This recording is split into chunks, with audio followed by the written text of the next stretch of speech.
Mayong adlaw katawhan sa Dios sa Archdiocese sa Osamis sa ngalan sa atong talahoron nga Arsobispo, Archbishop Martin Sarmiento Humuad, DD, ug uban sa mga kahugpungan sa mga kaparian sa tibok lokal nga simbahan sa Osamis.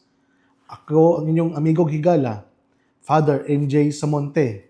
Maghahatod og pamalandong ninyo karong adlaw karon nga Huwebes, sulod sa ikaduhang Domingo sa Adbyento, Disyembre 11, 2025.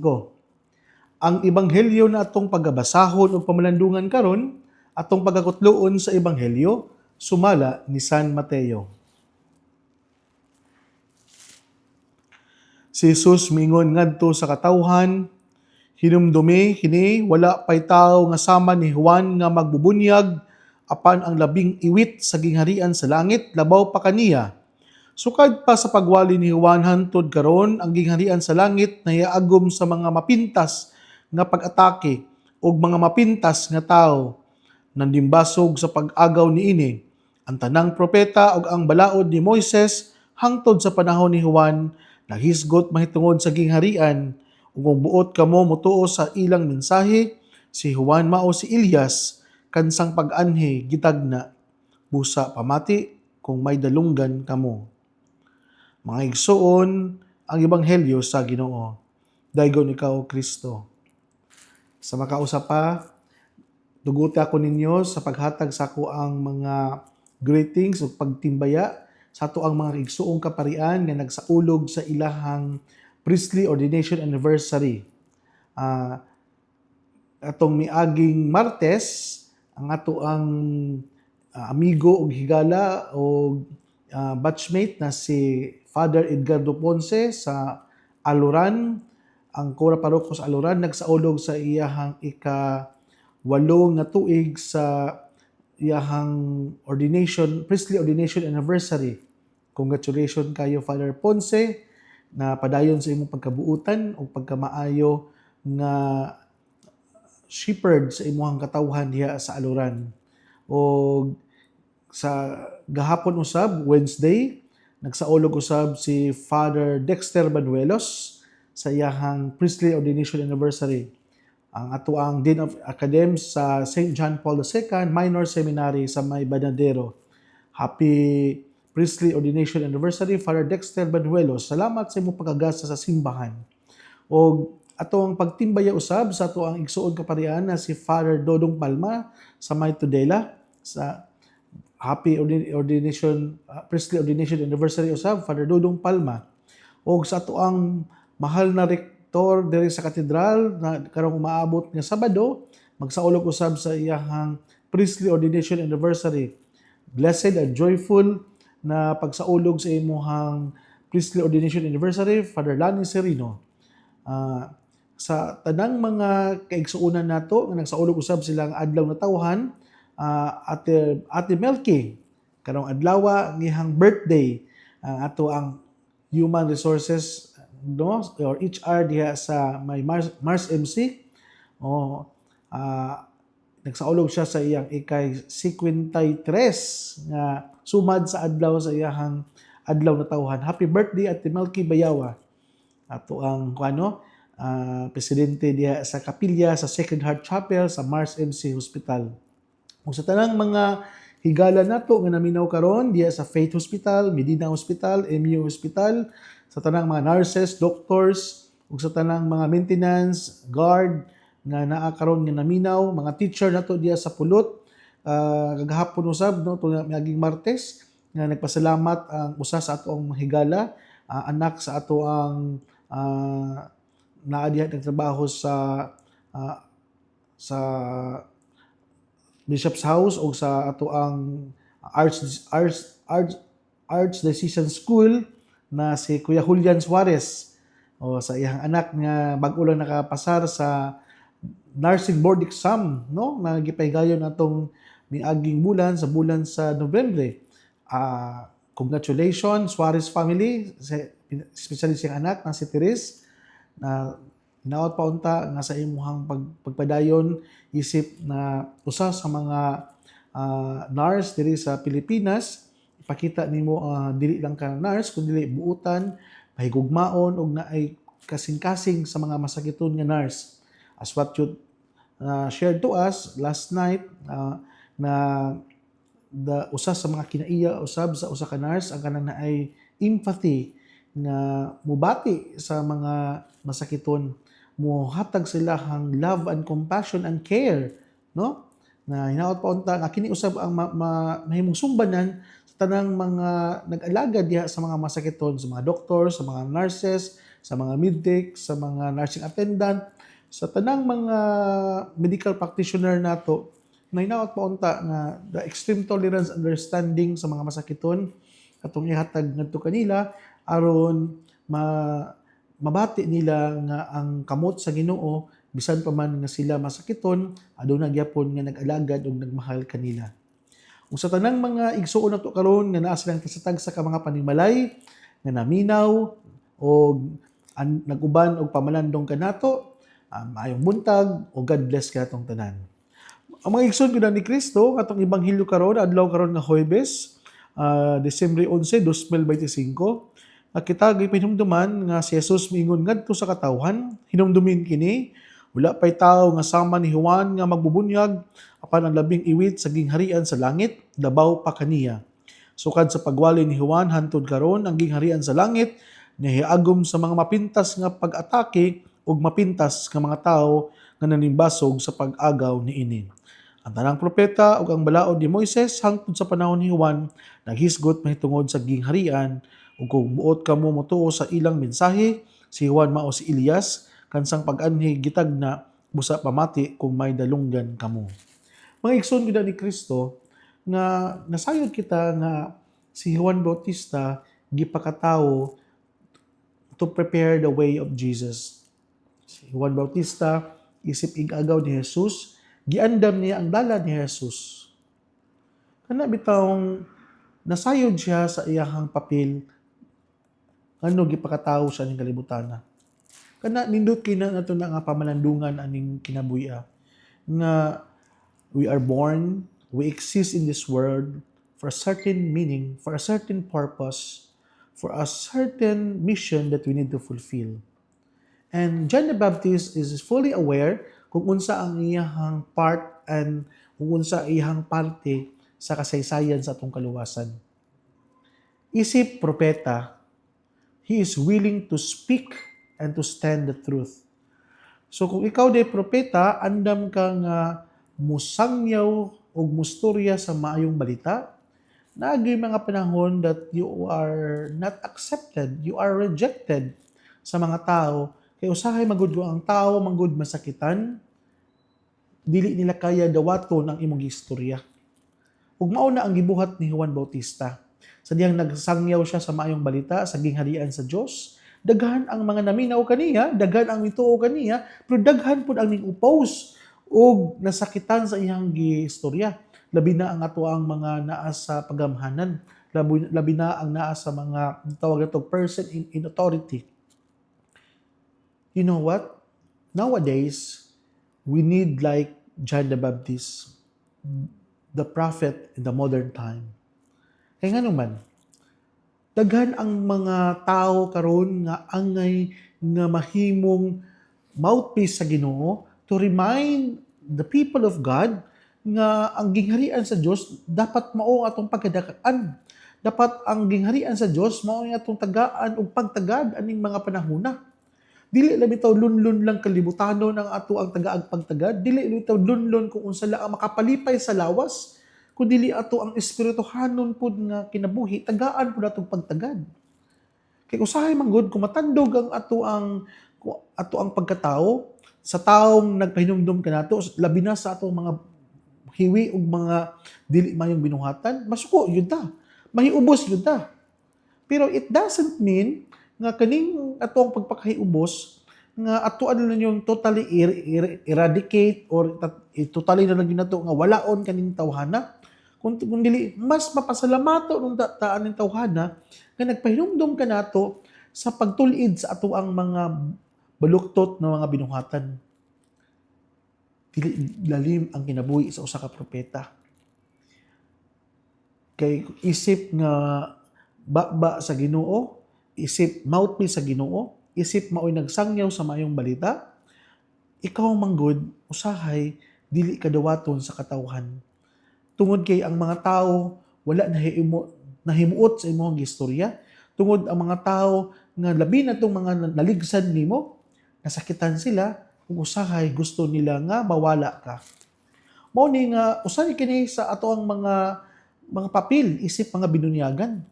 Because as we are baptized, we receive and we inherited the threefold mission of Christ. We know that one. Through the virtue of our baptism, we re- we shared the threefold mission: the king, the priestly, and the prophet. So let me magnify the rule of the prophet, like John the Baptist, willing to speak and to stand the truth. Especially nowadays, in our society, we experience injustices. Daghan kayong mga voiceless nga wala gipaminaw.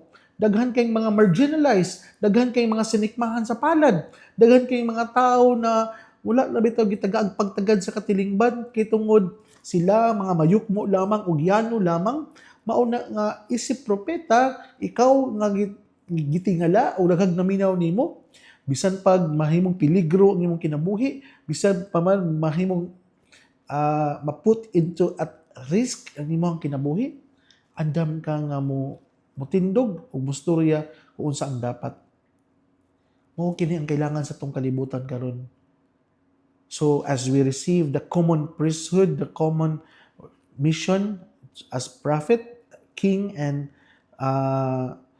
priest, hinaot pa unta nga dili nato sayangon ang grasya nga gihatag diya sa tong bunyag. Mga igsoon, sama pa sa giingon, in the sacrament of baptism, we receive the grace. As we receive the grace in the sacrament of baptism, we should learn to partake and share this grace that we receive from God. Dili na panahon nga kita mo'y tigdawat sa grasya. Kita na pod ang tigpasa, tigpaambit sa grasyang nadawat nato. Naot pa unta. Na isip mga propeta ni modernong panahon, dili kita mahadlok sa pagstorya, sa kamatuoran, sa paghatag og hustisya sa mga nakasinatik inhustisya ning kalibutana. Mao ni ang kailangan sa tong kalibutan karon mga igsoon. Magtinabangay kita. Daghan na kayo ang mga nag-anto sa kalisod, daghan na kayo ang mga gipangutom, daghan na kayo ang mga nakasinati ug mga nawad-an og kanang pangkinabuhi, wala na naadto sa what is due for them tungod lagi sa mga irregularities na mga nahipangitabo sa atong katilingban laminan diha sa ato ang in political realm of our world, in our society nowadays. Please, hinaot pa unta na kita na mga gitugyanan sa maong pribilehiyo, kitagaan kita sa maong katungod sa pagstorya. Gamito nato ang atong impluwensya, gamito nato ang ato ang authority na dili lang nakita mo'y nakabenepisyo.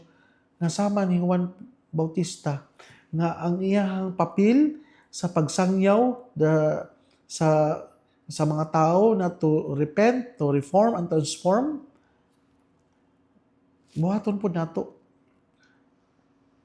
Dili man sa ingon basin no nga yung muhimo kitag mga extraordinary na mga butang aron lamang nga mapansin ta sa kadaghanan.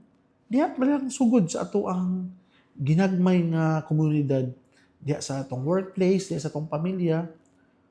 How willing are we to speak na yung ato yung tagaan ipatigbabaw gyud nato ang kamatuoran ba? Kana mga igsoon, mamalandong taana. Ikaduha mga igsoon ko ni Kristo. Si Juan Bautista, sa dihang kipagkatao siya ning kalibutana, nakabalo siya kung unsa lang ang iyang papel. Nakabalo siya kung unsa ang iyang limitasyon. Sa to pa di ay, sa dihang nasayod siya nga maulan na iyang role and function na kailangan niyang gampanan, wala niya giagaw or wala niya gikuha kung unsa ang para kang Hesus. Nasayod siya nga diri na siya taman. Mura niya ang iyang papel. Mao na nga sa dihang si Juan Bautista nahuman na iyang role and function nga magbunyag, magsangyaw o kanang encourage niya ang kadaghanan nga andamo ng kagalingon sa pag-abot ni Jesus. Kadura, mo to ang iyang papel. Og nasayod siya that there is more mightier and greater than him, that is Jesus Christ. Nindot kayo ang giingon ni Juan Bautista. I must decrease, he must increase. Nasayod siya nga there is more greater than him. Kita po mga igsoon ko ni Kristo. Dapat po aning kinabuhi kabaluta kung unsa atong role and function na kailangan natong gampanan. Dili ta muagaw, dili na to kana bitawng agawon kung unsa pud ang papel and role and function sa uban. Dapat kabaluta kung asa ta mo lugar sa tuwang kagalingon. Kabaluta kung asa ra ta taman. Kabaluta kung unsa ra tong papel. Dili ta ingon nga magbida-bida og ayo. Kay nganuman usahay pasubraan na to og pagpapil, pagbida-bida, dili na ang Ginoo atong gisangyaw ana, ato anong kagalingon atong gisangyaw. Even though many people are keep on complimenting you, keep on appreciating you, keep on saying good things about you, ayaw pagunahuna nga is all about you. It's all about Him. Mura ba na ang tendency o temptasyon natong mga magsasangyaw? Ano bitang dayigon ta, i-appreciate tag ayo, mura gyud tag bayawon na mura kita naging pinaka the best sa tanan. That is the first temptation mga igsoon. The moment bitaw nga ibutang na nimo na sa mga nahuna nga mingon jud kag ako naging pinaka the best, ako naging pinaka maayo. Dayon kung naa na bitaw laing dayigon na uban, dayon ikaw murag masalipdan na diyan naman dayon ang laay. Masakitan man ka, ma-insecure man ka, ma-envious man ka, ma-jealous man ka, mao na. Ayaw. Kita, pareho na tayo nagbuhat sa bulaton sa Ginoo. Kung na may uban po nga wala bitaw uban po giila, pasandaan na to na. Kay natay mga nakadaiyang mga karisma, natay mga nakadaiyang mga talento, ug natay mga nakadaiyang mga kakayahan na gigamit ta sa Ginoo para sa iyang gingharian. Nala good. Dili ta ingon na mag-compete. Dili ta mag-ingon na kita naging pinaka the best, kita ra gyud mo maayo. No. Kung naay mga maayo nga kauban nato, sige, so be it. We should learn to be happy for them. They should be to clap and appreciate and na kanang bitong kung dayigon sila, dili ta ingon na ana bitaw kay usahay man good, mao man gud tendency gud nato good nga naa sa religious aspect nga bitaw mga makadungog tag mga pagdayig sa ubang mga tao, dayon ang uban ra ang gidayig dan kita wala butag maluya, ma-insecure pud ta no. Kabaluta kung unsa atong kapasidad, kabaluta kung unsa atong kakayahan, kabaluta kung asa ta taman. Mao na nga dili na to ibutang lagi sa tong hunahuna permente nga na maayo na jud kita naging pinaka the best dayon wala naging makalabaw nato dan kung makadungog tag laing appreciation gi-appreciate ang uban mura pud tag masina ayaw ana maigsuon kay dili na mao nga dapat kitang tanan nga nagtrabaho sa parasan sa Ginoo nga sama ni Juan Bautista nga moingon tag yes there is more greater and mightier than me that I must decrease. He must decrease. Kung inana bito ang mentality bitaw natong tanan, no? Wala gyoy sinahon aning kalibutana. Wala gyoy siluso aning kalibutana, wala gyoy insecure aning kalibutana. Kung kana atong mentality like John the Baptist, I must decrease, he must increase. Nga dili ta makatugot nga naara sa tuwa perminti ang spotlight. Kung ang uban musikat, kung uban pod nga mo naapo sa time nga mo shine, yes, ihatag po na itong spotlight nila. Ito po ihatag nila, tagal po na itong chance nga ma-recognize, ma-acknowledge mo sila sa ubang tao. Nga dili na kita perminti. Inanawit ang mga igsoon. We share the joy, we share the happiness in serving the Lord. Dili taingon nga kita ragyod, me, myself, and I ragyod perminti. Ato ning ipaambit kung unsa ang mga perks and privileges, the joy and excitement in serving the kingdom of God. Akong pagtimbaya usab sa itong mga kaigsuunan nga naminaw karon, labi na diya sa Katadman and main branch, Mercury Drug. Salamat kayo sa iyong maabi-abihon kanunay sa ato ang mga kaigsuunan usab nga diha sa Pulot High School, nagipanguluhan ni Ma'am Suarez. Nakita na yun ta, Ma'am. Ug sa tanan natong mga kaigsuunan usab nga naa karon nga naminaw sa tagsa-tagsa ka mga panimalay, mga tricycle driver, ato ang mga motorista, kung asaman mo karon mo padulong, asaman mo inyong mga pagbiyahe, inyong pagpasada, ang Ginoo kanunay nag-uban kaninyo, og tagaan ka mo og igong kusog ug kabaskog sa panglawas nga makapadayon sa inyong mga trabaho. Mga igsoon, akong pagtimbay usab sa tuang mga major friends and benefactors nga kanunay nga nagtabang kanato spiritually o kanunay naghatag sa ilahang suporta kanato, Tita Barira and family nga naa diya sa New York, Sabado Kahanon and family na diya sa Rizal at Yalay, o ang ato ang mga kaigsuunan usab diya sa San Mateo, sa Marikina, ug diya pud sab sa Montalban. Salamat kayo sa inyong makanunayang pag-ampo o pagsuporta sa ato ang pulpito sa kahanginan. Mga igsuon, din nila kukutob, ayaw ka mong kalimot na ang pulong sa Dios angay gayud nga pamation, pamalandungan ug paningkamutan nga mapuy-an. Mula ng tao nga naningkamot magpuyo sa pulong ni Jesus, sama siya sa kahoy nga gitanong sa daplin sa sapa, kansang ang dahon dili gayud malaya, og timpo sa tingbunga, muhatag siyang maayong mga bunga. Hinaut mo ta na kining tanan atong nadungog o gipamalandungan, makatabang kanato sa pagkinabuhi nga balaan, ug mo'y magdala kanato sa tuong gitinguha og padulngan, ang gingharian sa langit, nagipangandoy sa matag binunyagan. Igsuon, ugma na usab, uban sa pangama sa atong mahal nga birhen na si Santa Maria, na atong gitawag dinhi sa misa-misnon nga birhen sa kuta, ang Dios magapanalangin unta kanato sa ngalan samahan sa Anak ug sa Espiritu Santo. Amen. Daghang salamat ug God bless kanatong tanan.